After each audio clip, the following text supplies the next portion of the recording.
কাছে এসে যেতে পারে, মৃত্যু সম্পর্কে কিছুই জানা নাই, অথচ প্রতি মুহূর্তে আমরা মৃত্যুর দিকে এগিয়ে চলছি। মাল সামান 100 বছর কি ধরে খাবো তাও জমা করে রেখেছি, কিন্তু এক মুহূর্তের খবর নাই। মাহফিলে এসেছি, বাড়ি যেতে পারবো নিশ্চয়তা নাই। আছে? বলেন আছে? আপনি বাড়ি যাও ভালো, বসেছেন, দাঁড়াতে পারবেন এই নিশ্চয়তা আছে? নাই। সুতরাং সূরাটির যে সময়ের উপরে কসম করে মূলত সময়ের অপরিসীম গুরুত্ব সম্পর্কে আল্লাহ পাক মানুষকে বুঝাই দিতেছেন। সময়ের দাম দাও। আমাদের সময় চলে যায় গান শুনতে শুনতে, আশ্চর্য মলম বিক্রি করা দেখতে দেখতে, তাস পাশা খেলতে খেলতে সময় চলে যায়, কেউ খেয়াল করে না। সময় বলতে অতীত কালও হতে পারে, আবার বর্তমানও হতে পারে। আর বর্তমান কাল কোনো কালই না। বর্তমান কাল কোনো কাল নয়। প্রতি মুহূর্তে ভবিষ্যৎ এসে বর্তমান হয়, আর প্রতি মুহূর্তে বর্তমান কি হয়? অতীত হয়ে যায়। বর্তমান কাল বলে কোনো কাল নেই। প্রতি মুহূর্তে অতীত হয়ে যাচ্ছে। এই যে আমি মাহফিলে বসছিলাম প্রথম এসে, ওইটা কি এখনো বর্তমান আছে? এই যে বর্তমান কথা বলছি, এটা অতীত হয়ে যাচ্ছে। সুতরাং বর্তমান কাল নাই। আল্লাহ পাক অল আসরের সময়ের কসম করে বলছেন। যদি আমরা চিন্তা ভাবনা করি তাহলে আমরা লক্ষ্য করব আমাদের আসল মূলধন সময়। আসল মূলধন কি? জীবনের আসল মূলধন কি? সময়। ইমাম রাজি রহমতুল্লাহ আলাইহি এই পর্যায়ে এক বুজুর্গের ব্যক্তির কথা তিনি আলোচনা করেছেন। তিনি বলেছেন যে একটা লোক, তিনি সূরা আল আসর এর ব্যাখ্যা তিনি বুঝতেছিলেন না। ব্যাখ্যাটা কি? এই মাথার মধ্যে ঘুরপাক খাচ্ছিল এর ব্যাখ্যা কি? একবার তিনি বাজারে ঢুকলেন, তারপরে তিনি শুনতে পেলেন বাজারের এক প্রান্ত থেকে একজন চিল্লায় বলতেছে, সেই ব্যক্তির উপরে রহম করো যার পুঁজি গলে যায়, সেই ব্যক্তির উপরে রহম করো যার পুঁজি গলে যায়। উনি চিন্তা করলেন পুঁজি এবার গলে কেমনে? উনি দৌড়ে গেলেন, যায় দেখেন যে যে ব্যাটা চিল্লাচ্ছে সে হচ্ছে বরফ বিক্রেতা। কি বিক্রেতা? বরফ, বরফ, আইস। এখন এই বরফ বিক্রেতা সে চিল্লায় বলতেছে, সেই ব্যক্তির পরে রহম করো যার পুঁজি কি গলে যায়। সূর্যের তাপ বাড়তেছে আর বরফ গলে যাচ্ছে। সে বুঝাতে চাচ্ছে যে আমার এই বরফটা জমাট থাকা অবস্থায় তোমরা কেউ কেনো, যেহেতু আমার পুঁজি তো এর মধ্যে আমি ইনভেস্ট করেছি। এটা যদি পানি হয়ে যায় তো পানি তো কেউ কিনবে না, এটা তো যেখানে সেখানে পাওয়া যায়। বরফ পাওয়া যায় না বলেই তো আমি বরফ কিনে আনছি। তোমরা আমার প্রতি দয়া করো, তাড়াতাড়ি করে বরফটা কিনে নিয়ে যাও। ইমাম রাজি রহমতুল্লাহ আলাইহি বলেন, বুজুর্গ ব্যক্তি চিৎকার মেরে বললেন, আল্লাহু আকবার, আমি কিন্তু এই বরফ বিক্রেতার ঘোষণার মধ্য দিয়ে সূরা আল আসরের তাফসীর আমি বুঝে ফেলেছি। তার মানে হলো বরফ বিক্রেতা যেভাবে বলতেছে সেই ব্যক্তির উপরে রহম করো যার পুঁজি গলে যায়, আমারও তো একটা পুঁজি আছে, ওই পুঁজির নাম হায়াত। প্রতি মুহূর্তে আমার পুঁজি তো গলে যেতেছে, আমার পুঁজি তো গলে যায়, প্রতি মুহূর্তে কমে যেতেছে। আহারে, এই পুঁজি যে গলে গেল ধরে রাখতে পারলাম না, এই জন্য কিছুই তো করতে পারি নাই। সূরা আল আসরের ভিতরে মানুষের আয়ুষ্কাল দেওয়া হয়েছে বরফ গলে যাওয়ার মতো দ্রুত, সে আয়ু কমে যাচ্ছে। একে যদি নষ্ট করে ফেলা হয়, ভুল কাজে ব্যয় করা হয়, সেটাই হচ্ছে মানুষের মূল ক্ষতি। মানুষের মূল ক্ষতি। ব্যবসায় ক্ষতিগ্রস্ত হয়েছে, এটা মূল ক্ষতি নয়। স্বাস্থ্য হারাইছে, মূল ক্ষতি নয়। রাজনীতিতে ব্যর্থ হয়েছে, মূল ক্ষতি নয়। জীবনে মন্ত্রিত্ব হারাইছে, মূল ক্ষতি নয়।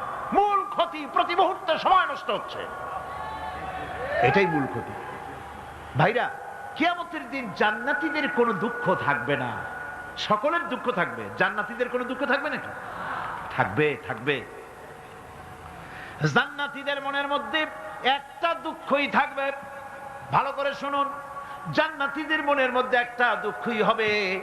তারা মনে মনে চিন্তা করবেন, আফসোস করবেন, আহারে যদি দুনিয়ায় বসে অমুক সময় বাসে বসেছিলাম, আজে বাজে চিন্তা করেছি, বাড়ির ড্রয়িং রুমে একা একা বসে বসে আজে বাজে চিন্তা করেছি, অমুক অমুক সময় খেলাধুলায় কাটাইছি, এই সময়গুলিতে যদি সুবহানাল্লাহ, আলহামদুলিল্লাহ, লা ইলাহা ইল্লাল্লাহ, আল্লাহু আকবার, এই তাসবিহ যদি পড়তাম, জিকির আজগার করতাম, জান্নাতের ভিতরে আরো নিয়ামত লাভ করতে পারতাম। সময়টা তো কাজে লাগাইলাম না। মানুষের সবটা, মুমিনের সব কাজে সওয়াব।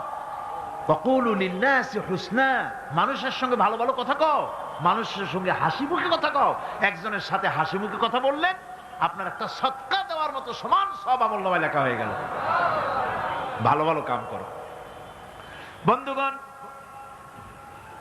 সময় দ্রুত গতিতে চলে যাচ্ছে, মানুষের জীবন ক্ষতিগ্রস্ত হচ্ছে।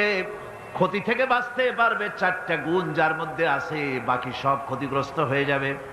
আমার ভাইয়েরা, এই কথাগুলি বলে আল্লাহ পাক যেন এরকম একটা দৃষ্টান্ত দিলেন। আপনি যদি পরীক্ষার হলে গিয়া দেখেন ছাত্ররা পরীক্ষা দিতেছে, পরীক্ষার জন্য নির্ধারিত সময় কতটুকুন? 3 ঘন্টা। 3 ঘন্টা। 3 ঘন্টা। আপনি গিয়ে দেখলেন কোন একজন পরীক্ষার্থী পরীক্ষা দিতে গিয়ে আর একদিকে তাকায় আছে, আকাশের তারা গুনতেছে, অথবা সে গল্প করতেছে, অথবা পরীক্ষা বাদ দিয়ে আজে বাজে কিছু লিখতেছে। আপনি যেমন তাকে, ওই ছেলেটাকে আনবো না, গাফেল ছেলেটাকে ঘড়ির দিকে তাকায় বলেন, এই ছেলে ওই ঘড়ির দিকে তাকাও, দেখো তোমার সময় কিন্তু চলে যেতেছে, মাত্র 1 ঘন্টা আর তুমি সময় নষ্ট করতেছ। আল্লাহ যেন স্নেহ পরবশে তাম পৃথিবীর গোলামদেরকে, বান্দাদেরকে আঙ্গুল নির্দেশনা দিয়ে বলছেন, বান্দারা প্রতি মুহূর্তে তোর জীবনের মূল্যবান সময় চলে যেতেছে, প্রতি মুহূর্তে সময় যাচ্ছে। আল ইনসান, ইনসান বলতে শুধু মুসলমান না, ইনসান বলতে কি মুসলমান শুধু না, আল ইনসান মানব মণ্ডলী, বিশ্বের সমস্ত মানুষকে আল্লাহ বলছেন, হিন্দু, খ্রিস্টান, বৌদ্ধ, নাসারা, ইহুদি, মজুসি, মুসলমান, বিশ্বের সব মানুষকে আল্লাহ বলছেন। যেহেতু আল্লাহ স্রষ্টা, মানুষের ব্যাপারে সার্বিক কল্যাণময় কথা কে বলতে পারেন? কে বলতে পারেন? সে আল্লাহ রাব্বুল আলামিন বলছেন, সময় চলে যাচ্ছে ও পৃথিবীর মানুষেরা। এই মানুষ বলতে আল্লাহ রাব্বুল আলামিন কোন ব্যক্তি, কোন গোষ্ঠী, কোন জাতিকে বলেন নাই, বলেছেন সমগ্র মানবতাকে।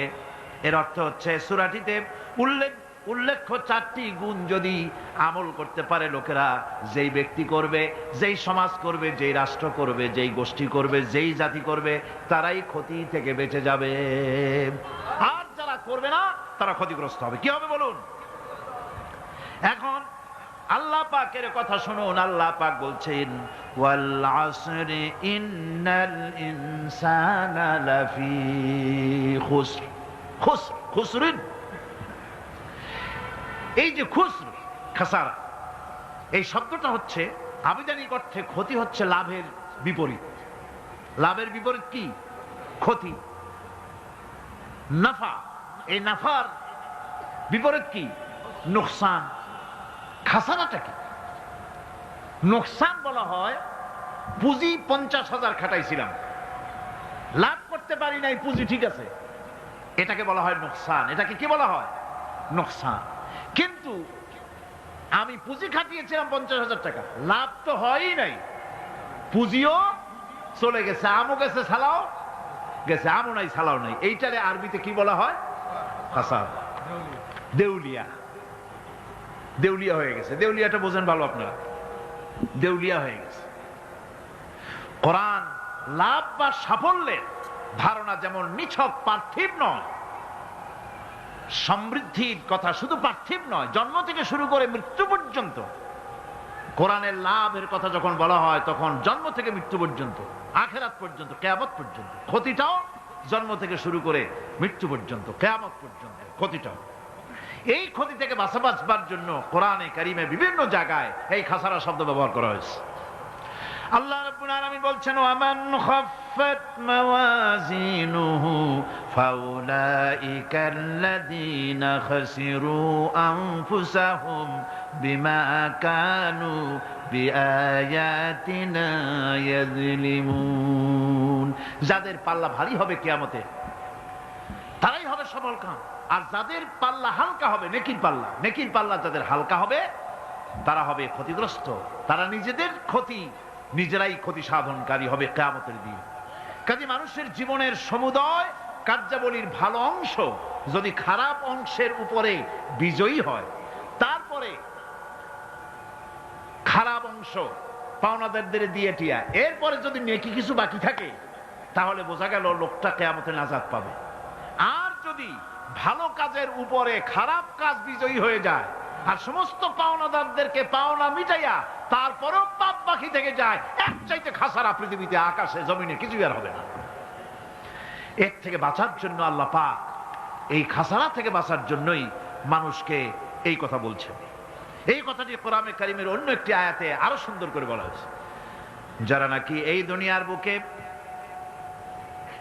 যারা নিজেদের পুঁজি খাটাইছে, জীবনের পুঁজি সুদ কামাইতে খাটালো, জীবনের পুঁজি খাটালো হারাম কামাইয়ের ভিতরে, অন্যায় কাজের ভিতরে, যারা জীবনের পুঁজিকে আল্লাহর দ্বীনের কাজে লাগাতে পারে নাই, তাদের সম্পর্কে বলা হচ্ছে খাসিরাদ দুনিয়া ওয়াল আখিরাতা যালিকা হুয়াল খুসরানুল মুবিন। খাসিরাদ দুনিয়া ওয়াল আখিরা, দুনিয়াও ক্ষতিগ্রস্ত, আখিরাতেও ক্ষতিগ্রস্ত। এটা হচ্ছে তার জন্য সুস্পষ্ট ক্ষতি, এর থেকে বড় ক্ষতি আর কিছুই হতে পারে না। আল্লাহ পাক কোরআনে কারীম অন্যত্র বলেছেন, وَنُنَزِّلُ مِنَ الْقُرْآنِ مَا هُوَ شِفَاءٌ وَرَحْمَةٌ لِلْمُؤْمِنِينَ وَلَا يَزِيدُ الظَّالِمِينَ إِلَّا خَسَارًا। আমি এই কোরআন অবতরণের পরিক্রমায় এমন সব বিষয় অবতীর্ণ করেছি যা মুমিনদের জন্য নিরাময় এবং তাদের জন্য রহমত, আর জালিমদের জন্য ক্ষতি ছাড়া আর কিছুই বৃদ্ধি পায় না।